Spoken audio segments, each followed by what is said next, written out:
Thank you, Richard. Okay, here I'm supposed to deliver the party line. I think Richard might have to intervene at the end to where I missed the party line. I'm going to just discuss a few things which I think kind of problematizes this whole issue because it's more complicated than we think. So, for example, one of the things I really like about our presentation, besides the fact that he gives extremely good presentations, is the fact that he brings UX into the debate about politics, as Morozov does in a way when he talks about solutions in architecture. I think there's that debate is long overdue of the importance of design and UX when it comes to politics, and I think that is for me one of the most important points that Arrow makes. However, I have to say that after listening to the talk and hearing about the indie phone and your own personal cloud and its open source, I still don't see how that will save us from backbone-based internet surveillance unless you don't communicate with your friends. So, so that's perhaps a question to you a bit later on. How will this system deal with that? So this is a map of Tunisia, and that's a town called Gafsa. It's an industrial town in Tunisia. And in 2008, there was a big riot in Gafsa, organized by the trade unions, and it was suppressed by the government. Hardly anybody knows about it. At the time, in Tunisia, Facebook had about 27,000 users. The Facebook interface had just been translated from French into Arabic when that happened. Just after these riots, the government banned Facebook for 3 months or so, I think the period was. And the elites in the country, the children of the elites, wealthy expats, kind of sat on the government's case about Facebook being closed, and they reopened it in September of that year. That was a very big mistake. So what happened then is quite interesting. I think in March 2010, Facebook introduced a program called Facebook Zero, where basically they subsidize people's internet access. If you use Facebook, Facebook's traffic shot up to, so unique users shot up to about 2 million at the end of that year. And I think sociologist Zeynep Tufekci makes the argument that you can explain the difference between what happened in Gafsa and what happened in Sidi Bouzid, which is just north of there, partly because of the fact that suddenly 2 million people were using Facebook, and that the speed at which information traveled overwhelmed the state's repressive capacity to counter that. So, so that's the first point I'd like to make. The second point I want to make is this was a newspaper I used to be editor of, and that's us at our commune, being long-haired hippies in South Africa. And this newspaper was, when I was editor, partly funded by advertising, and we also went to PageMaker. It dropped the printing costs and so forth immensely, to the extent that we suddenly then need to have university authority funding, and we could publish what we want. People tried to sue us. We were quoted in Parliament, but they couldn't close us down.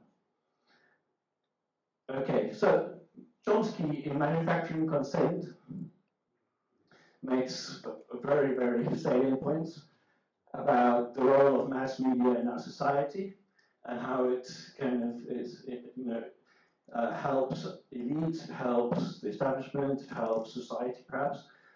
It's an ideological engine that helps kind of perpetuate existing norms and so forth.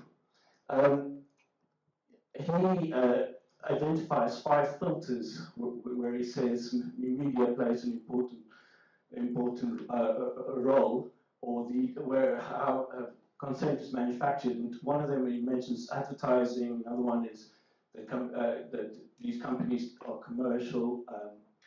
he also mentions other things, just their integration with big institutions and so forth. However, I think he was completely right. But you can also see that kind of manufacturing consent in the BBC, who of course is not commercial and does not have advertising. And actually, do I have my, where did I put my smartphone? Oh, it's in my pocket. I don't know if any of you listened to the Mark Duggan's aunt's interview on Radio 4 on Today a few weeks ago, and how that went. I recorded it on SoundCloud, and I'd like to play it to you. Will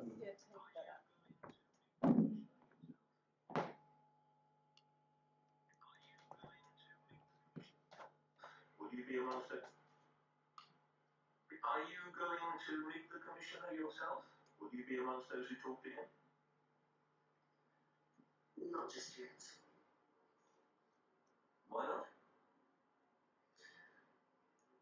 The family is still in shock right now about the results of yesterday. We're in turmoil. We don't really quite know what's going to happen at this point. There will be something further down the line, I'm sure. When you left court yesterday, you said, you shouted, "No justice, no peace." What did you mean by that? No justice, no peace is a slogan that's been used by lots of people who have lost somebody within their family, etc., in unjust ways.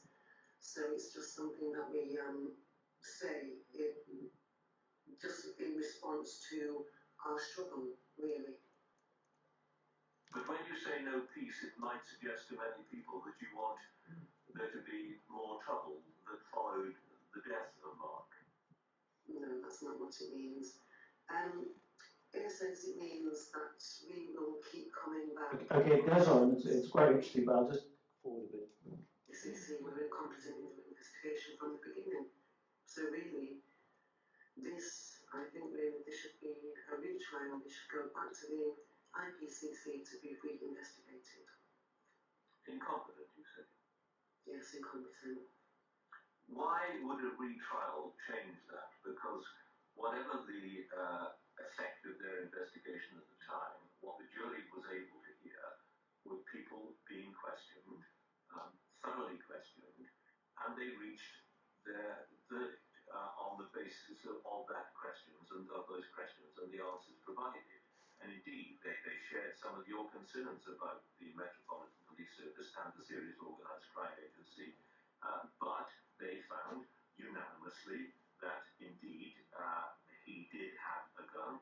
Mark Duggan did have a gun with him in the taxi. They were unanimous about that and about other things that were entirely germane to the case. Well, sorry, I just mentioned before retrial was actually hoping to get a review. And, so you don't want the inquest, as it were, to be heard again. You're not saying that should happen. We're not saying that, right? Yeah, well, I'll stop it there. It's online. You can go and listen to it yourself if you want. But many years ago, I started going to a local science. Sorry, that's what's the science fiction author? So if you followed the case, I mean, where the gun was found meters away from him, I mean, it's super dodgy, right? There's something really wrong with this case, but it's very interesting how the BBC, right at the end, he says to her, in other words, you are saying no violence, da da da da da da, and later that day on Radio 5 Live, on every single BBC radio station, that was what was repeated without any of this interview being played, right? So manufacturing of consent doesn't just require ads or commercials,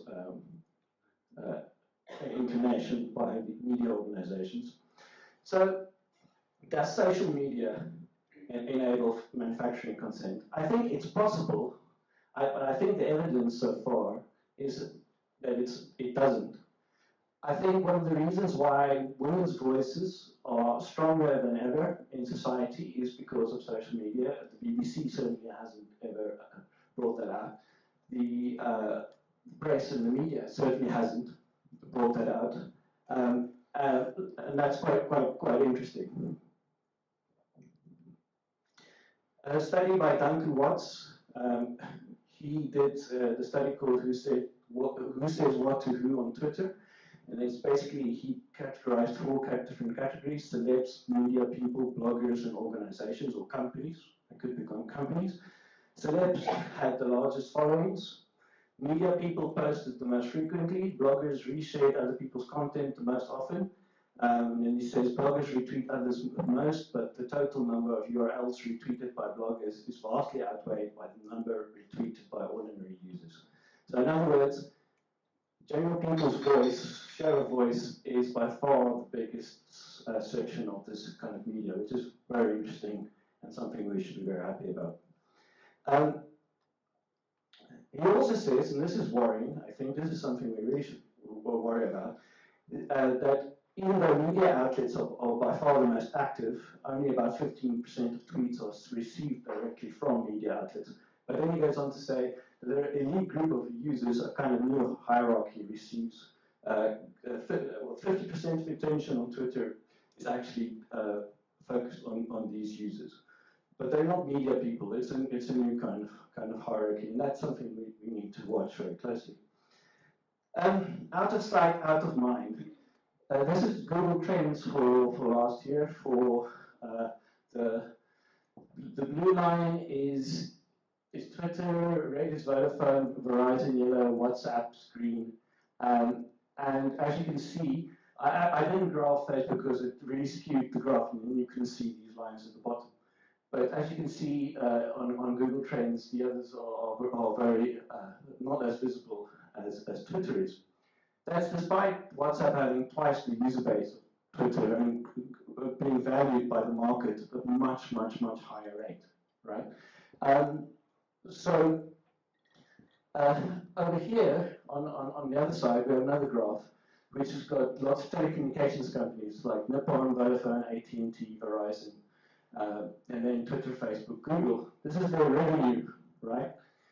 Now, but besides the fact that these media companies are at the moment still, I'm sure this will change over time, are earning a lot of less money than the telecoms companies. There are a lot of telecoms companies that are not even on this graph. Orange is not on here. Many others are not on here. So when we talk about Twitter, Facebook, and to a lesser extent Google, why do we give them so much attention? If Facebook was on this graph, it's way above, and Google even higher.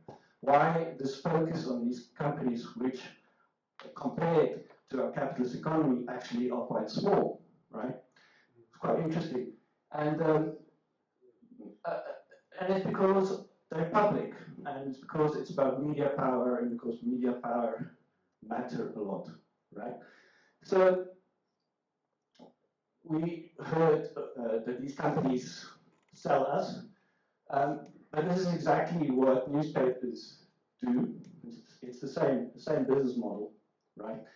And in the past, we gave newspapers and these companies a much bigger free pass than we do social media platforms. Why? Interesting. Okay. What's good about ads? Ads subsidize. So I've got a quote here by Clay Shirky, and he says about the US journalism, there has never been a mass market for good journalism in this country. What there used to be was a mass market for print ads, coupled with a mass market for a physical bundle of entertainment, opinion, information. These were tied to an institutional agreement to subsidize a modicum of real journalism. Okay. Similarly, because of network effects, when it comes to things like Facebook, these companies are prepared to roll out and invest in developing countries, right? If Facebook, for example, was a paid-for service, some people would not be prepared to pay for it, and the cost of that premium would go up for everybody, right? That would lead to more people not paying for it, and it becomes this. It will find equilibrium eventually, but you'll end up with a kind of a rich men's club at the top, right? So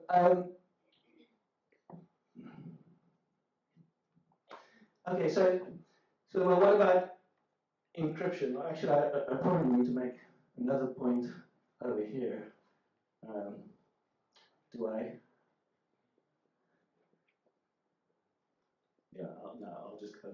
So I'll just go on to encryption. So, but what about encryption? That horrible place on the right-hand side is a place which is not being finished built in South Africa. There's lots of them. There's security villages where people live behind, they can afford it behind big walls. And it destroys the public sphere, it destroys public life. People shuttle between their houses with their big walls and shopping malls.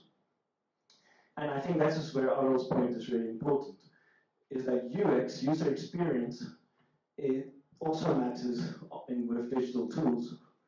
A lot of the issues that we are talking about here, if we want to stop it, for example, if we want to encrypt our content so that Google can't serve us ads, or if we want to be sure that the NSA can't get at our information, we're going to have to encrypt it in such a way that a lot of people will not be able to use these technologies, right? So then there's also the issue about weak ties. I completely disagree with Gert about weak ties. I think the reason why Twitter is so much more interesting than Facebook is weak ties. I think that what's amazing about the internet is all the interesting people you meet, that's not part of your normal social network. And I think, yeah, the problem with a lot of encryption technologies, especially if you apply them to social networks, is that how would you ever see a content of people you don't know that you have not accepted their private keys or public keys from, right? So it basically will kill weak ties. It will basically make everything like we're basically in cliques, existing cliques, moving around in existing cliques. So I think the EU Parliament's got a very interesting initiative in front of it, of which they amazingly voted for by a huge majority recently. Some of the things they voted for was EU privacy rules apply to processing of EU citizens' data, even if that data is processed in another country. A court or tribunal in a country outside the EU may not demand the transfer or disclosure of a EU citizen's personal data. Fines for not following the regulation could be as high as up to 5% of an enterprise's annual turnover. In the case of Facebook and Google, this will make them sit up. People must consent to having their personal data processed and must be able to withdraw that consent as easily as they give it. This should create a culture of opting in rather than opting out. People have the right to get their personal data from someone who holds it in a commonly used interoperable electronic format, and also, and so forth, and so forth, and so forth. It's not finally through the EU process, though. Unfortunately, the ministers of Justice and the Home, what's it, the Home Office Minister, what do you call them? Anyway, all the countries participants still need to vote on it, so that's a bit of a downer. Okay, so what is to be done? Lawrence Lessig famously outlined these 4 things that regulate people online in the digital age: law, the market, architecture. When he talks about architecture, he means code, so it's technical stuff, and norms. I think we've been obsessed with the market and with architecture for so long, and we're not talking about norms or law, and basically politics. And I think there's a very interesting academic in the US, Julie Cohen, who wrote a book, Configuring the Network Self, who looks at digital rights and kind of tries to square the circle between open data and so forth, and our need for privacy. She's also a philosopher. She does it in a very interesting way. She has concepts like what she calls semantic discontinuity. It sounds like quite a mouthful, but basically what it means, she says, in our analog world, we are used to that, that's a feature, but some people in the digital world sees interoperability as kind of what we should aim for, but she says no, we should aim for analog world semantic discontinuity. So we need to have a right to keep databases separate, not talking to each other and so forth. But she's definitely a very interesting person to look at. So that's shortly my talk. I just wanted to, I wanted to respond to what the other speaker said, but I think I'll just leave it at that. Thanks.